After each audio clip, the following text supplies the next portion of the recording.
22वां अध्याय। ऋषि बोले, हमने पूर्व में सुना है कि शिव नवेद आग्रह अर्थात ग्रहण करने योग्य नहीं है, अतएव हे मुनि इसका और बिलपत्र के महत्व का वर्णन कीजिए। सूत जी बोले, हे मुनियों, आप लोग धन्य हैं क्योंकि आप सभी शिव जी के भक्त हैं।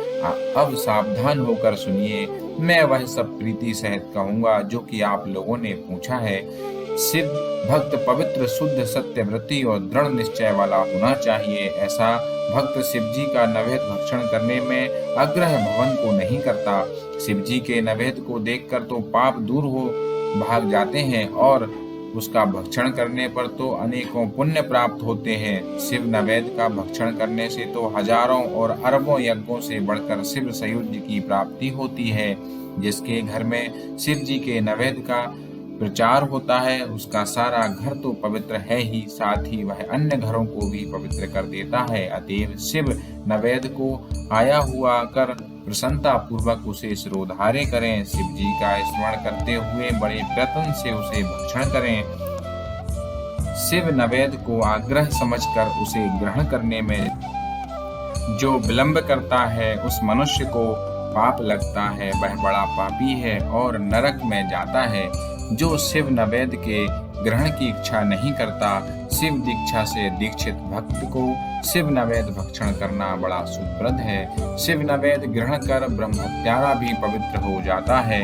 हाँ, जहाँ चांडालों का अधिकार है वहाँ मनुष्य को भक्षण नहीं करना चाहिए, और जहाँ चांडालों का अधिकार नहीं है वहाँ का प्रसाद भक्ति पूर्वक भक्षण करना चाहिए।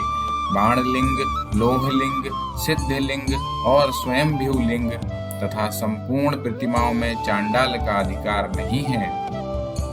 हे मुनीश्वरों, लिंग के ऊपर का द्रव्य अवश्य ही अग्रह है, किंतु जो लिंग स्पर्श से अलग है वह अपवित्र है। हे मुनियों, यह तो मैंने आप लोगों से शिव नैवेद्य का निर्णय कहा।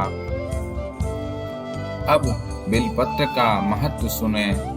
यह बिल्व महादेव का स्वरूप है और इसकी देवताओं ने भी बड़ी स्तुति की है। इसकी महिमा कठिनता से जानी जाती है। संसार में जितने भी पवित्र और प्रसिद्ध तीर्थ हैं वे सब बिल्व मूल में ही निवास करते हैं, क्योंकि बिल्व मूल में लिंग रूपी अवयव महादेव का वास रहता है, और जो पुण्यात्मा इसकी पूजा करता है वह निश्चय ही शिव जी को प्राप्त होता है। ऐसे बिल्व मूल में जो शिव जी को जल चढ़ाता है मानो वह सब तीर्थों में स्नान कर चुका है और वह पृथ्वी में पवित्र हो।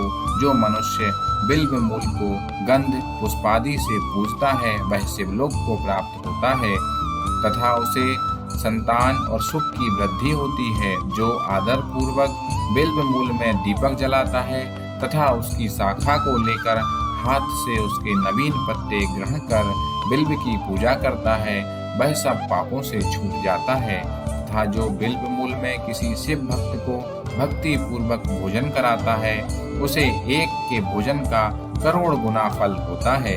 जो बिल्व मूल में दूध घी सहित अन्य किसी शिव भक्त को देता है वह कभी दरिद्र नहीं होता है। हे विप्रो, इस प्रकार का बिल्व पूजन प्रवृत्ति और निवृत्ति दोनों धर्म वालों के लिए उत्तम है। इति श्री शिव महापुराण विद्येश्वर संहिता का 22वां अध्याय समाप्त। दोस्तों, हमारा उद्देश्य शिव की महिमा को ज़्यादा से ज़्यादा लोगों तक पहुंचाना है, अतः आप लोग ये वीडियो ज़्यादा से ज़्यादा लोगों के साथ शेयर करें और आगे के अध्याय को सुनने के लिए चैनल को सब्सक्राइब अवश्य करें। शिव की कृपा हम सब पर बनी रहे। ओम नमः शिवाय।